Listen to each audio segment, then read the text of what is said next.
Elon Musk is exposing American corruption one at a time, and Elizabeth Warren, a senator from Massachusetts, is the target this time. Elon Musk will finally settle a dispute that Elizabeth Warren initiated by accusing him of failing to pay taxes, revealing the Senate's covert corruption, and perhaps even exposing the bigger Democratic network. Before all that happened, Elizabeth Warren and Elon Musk were not close friends. The two had previously engaged in a fight over taxes that are a comparable topic.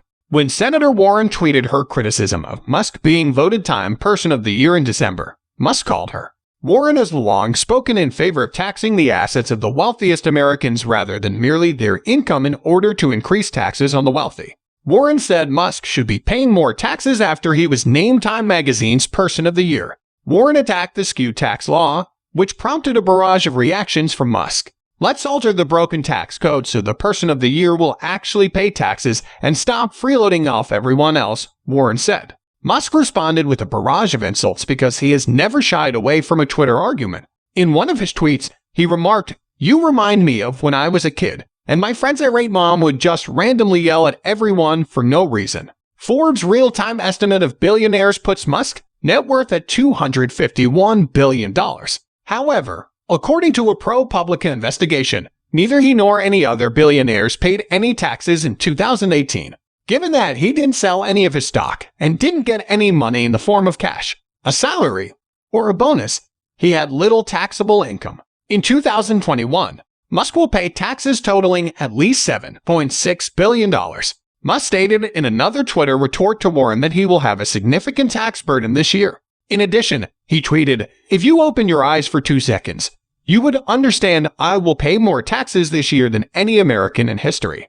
Musk has been using the stock options he received as compensation in 2012, which became exercisable as Tesla met certain preset financial and operational goals over the ensuing 6 years. Next year, those options are set to expire. By August, he will lose them if he doesn't use them. Although Musk hasn't paid taxes on their values so far, he will have to pay up soon, and the tax bill will be substantial. That's because once he does exercise those options, the value of the shares he acquired less the very nominal exercise price of share counts as income, and his bill on those shares will be at the top federal income tax rate of 37%, plus another 3.8% net investment tax. On top of that, along with some undetermined level of state income tax, Musk could have waited until next year to exercise these options.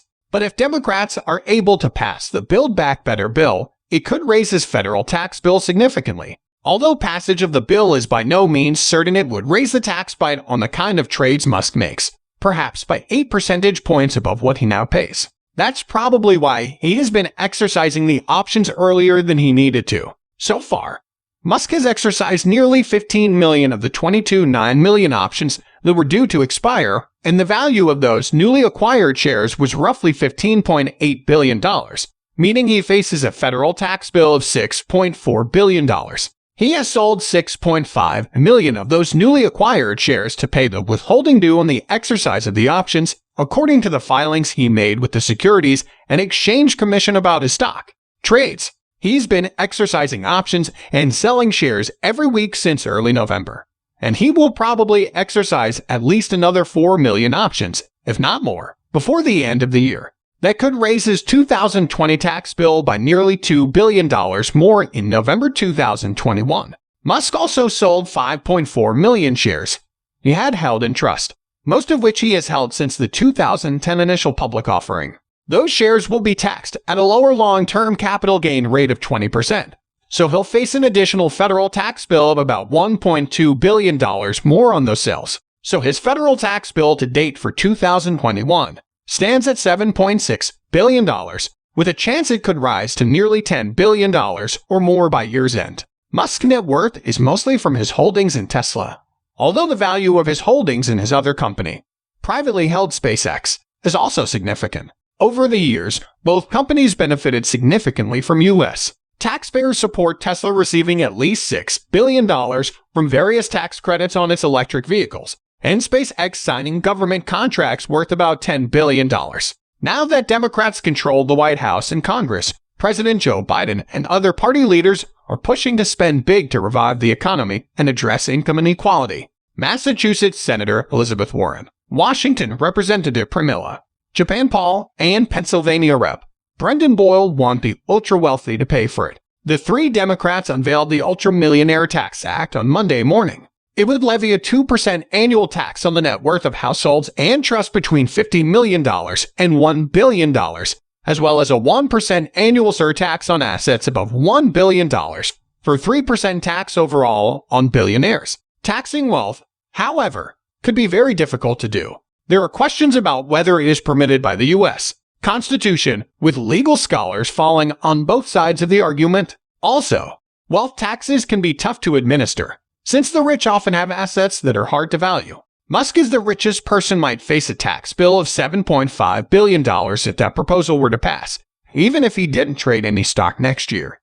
Given the current value of his holdings, and Tesla shares have risen more than any other in the last 2 years, meaning he could pay even more if it continues to gain in value. You cannot expect to accuse Elon Musk on Twitter and walk scot-free. Elon Musk clapped back at Elizabeth Warren and exposed her. Elon Musk told Warren to stop projecting, along with sharing a Fox News article titled "Elizabeth Warren is a Fraud. Her lies about being Native American disqualify her from presidency, Senate." As you can guess from the title, not exactly a positive article about Warren, which claims that she lied about having Native American heritage. In 2019, Warren apologized to the Native American community for overstating her Native American heritage. The Independent reported, "I'm sorry for harm I have caused. I have listened and I have learned a lot, and I am grateful for the many conversations that we've had together," she said. It was a high-profile attempt by the senator to counter President Trump's repeated mocking of her claim of Native American lineage. The Democrats also rebutted back to Elon Musk earlier this year.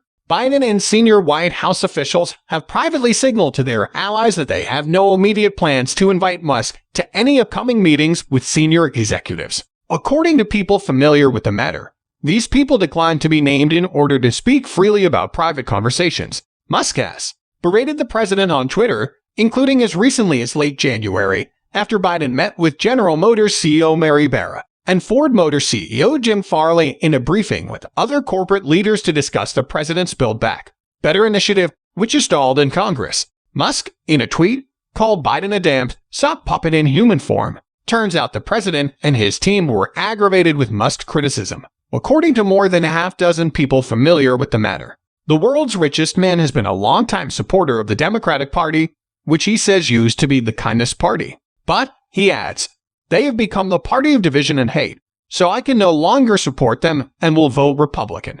Elon blasted out his political declaration on Twitter, even as he still mulls buying Twitter for $44 billion, which would seemingly muddy the waters surrounding that purchase. The tycoon has long shied away from partisan affiliation, often describing himself as a centrist who leans liberal on social issues and conservative on economic issues. However, he has taken exception to Mr. Biden's administration, which he describes as rudderless and captured by trade unions and the Democrats' renewed focus on labor issues and economic inequality. Meanwhile, as the rising value of Tesla stock propelled Mr. Musk up the Forbes rich list, Democrats have increasingly criticized him and his businesses, which face accusations of union busting, sexual harassment, and racial discrimination. Musk truly believes Twitter can be a flagship of free speech, and has already said he thinks the ban of Donald Trump was misguided and that he'd let him back on Twitter.